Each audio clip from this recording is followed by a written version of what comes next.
kita bersama. Kau langganan menangis, lakimu muntah-muntah. Begitu terus sampai iblis tobat dan sedekah. Terkadang rasanya leher terbakar hingga pagi. Seperti aku hidup berpasangan dengan api. Berhenti, ulangi psikolog dan terapi.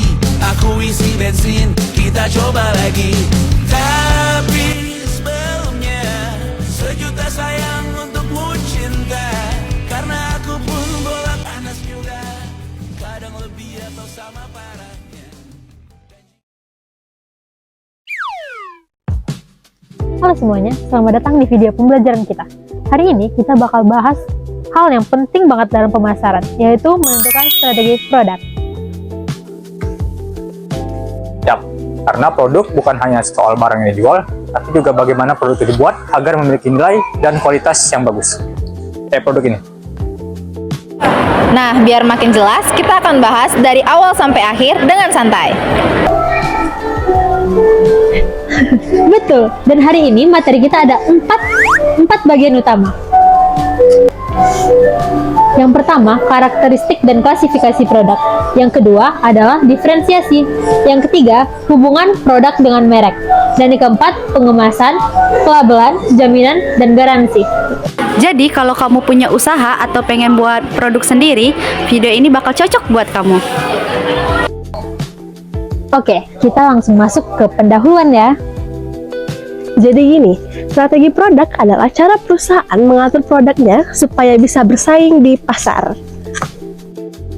Karena kalau produknya biasa aja dan nggak punya ciri khas, konsumen juga bakal pindah ke produk lain. Nah, makanya strategi produk itu penting karena produk itu adalah inti dari pemasaran. Nah, strategi produk itu mencakup banyak hal seperti adanya adalah fitur, merek, dan juga layanan serta brand yang ada di dalam satu produk tersebut. Nah, sekarang kita masuk ke bagian pertama, karakteristik dan klasifikasi produk. Nah, sekarang mari kita bahas tentang karakteristik produk. Pada dasarnya, produk adalah suatu barang yang ditawarkan kepada pasar untuk memenuhi kebutuhan dan keinginan. Dan produk itu nggak selalu barang ya, bisa juga jasa.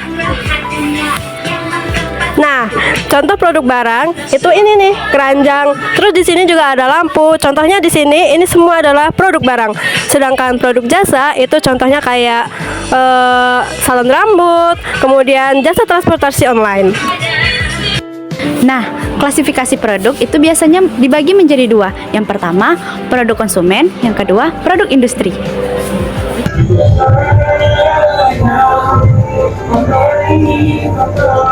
Produk konsumen itu adalah produk yang langsung dibeli masyarakat untuk dipakai sendiri, seperti sabun, baju, minuman, makanan, dan lain sebagainya. Sedangkan produk industri itu yang dibeli perusahaan untuk diproses lagi atau digunakan dalam kegiatan bisnis. Contohnya, mesin pabrik, bahan baku, dan alat produksi. Produk pemasaran juga bisa dibagi lagi menjadi beberapa bagian. Misalnya, convenience product. Barang sehari-hari yang dibeli dengan cepat. Misalnya seperti air aqua atau snack-snack. Nah, yang kedua itu ada shopping product. Barang yang sebelum dibeli itu selalu dibanding-bandingkan seperti HP, sepatu, atau baju. Nah, selanjutnya adalah bagian diferensiasi. Nah, bagian ini adalah senjata utama bagi perusahaan.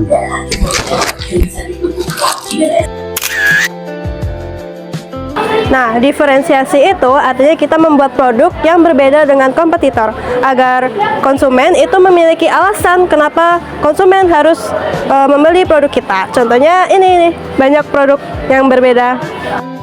Karena jujur ya, di dunia bisnis sekarang, semua produk itu hampir punya pesaing. Diferensiasi produk bisa datang dari banyak hal, seperti contohnya kualitas produk, kemasan, harga, dan juga bisa jadi dari pengalaman pembeli itu sendiri. Contoh gampangnya, minuman kopi. Banyak merek kopi lainnya, tetapi Starbucks berbeda karena mereka memberikan pengalaman bukan hanya sekedar kopi. Contohnya mie instan. Indomie punya banyak khas rasa atau variasi, yaitu adalah contoh referensiasinya. Dan diferensiasi ini penting karena bisa membangun loyalitas pelanggan. Kalau produk kita unik, pelanggan juga lebih sulit pindah ke produk lain. Nah, kalau produk sudah punya perbedaan, itu yang bikin konsumen jadi ingat pada mereknya. Nah, sekarang kita masuk ke bagian C. Oke, hubungan produk dan merek itu sangat erat sekali karena produk itu adalah barangnya, sedangkan merek itu adalah identitasnya. Nah, merek bukan hanya sekedar nama atau logo, tetapi juga kesan seseorang atau di pikirannya saat mendengar nama produk itu. Misalnya, kalau orang dengar kata Samsung, pasti orang langsung kepikiran bahwa Samsung adalah produk berteknologi tinggi dan juga premium. Kalau dengar kata Aqua, pasti orang mengira itu adalah air mineral, tapi itu adalah merek salah satu produk air mineral tersebut. Betul, dan merek juga bisa menaikkan nilai jual sebuah produk. Maka dari itu, strategi produk selalu sejalan atau beriringan dengan strategi branding. Merek juga sebagai pembeda produk. Kadang produk ini sama-sama bagus, tetapi karena merek ini lebih terkenal, maka merek ini akan dipilih. Jadi intinya produk dan merek itu kayak paket lengkap. Produk memberikan manfaat nyata, sedangkan merek memberikan nilai emosional dan kepercayaan. Mantap. Nah, sekarang kita masuk ke yang kelihatannya paling sepele tapi sangat menentukan, yaitu pengemasan dan pelabelan. Jadi kemasan dan packaging bukan hanya cuma alat untuk membungkus barang, tapi juga bisa sebagai alat marketing itu sendiri. Nah, yang pertama kali dilihat konsumen sebelum membeli adalah kemasan. Seperti ini contohnya. Nah, contohnya, snack yang kemasannya lebih menarik biasanya lebih cepat diambil orang di minimarket. Nah, kemasan produk itu juga memiliki fungsi penting seperti yang pertama adalah melindungi produknya, yang kedua adalah mempermudah distribusi, yang ketiga membangun citra merek.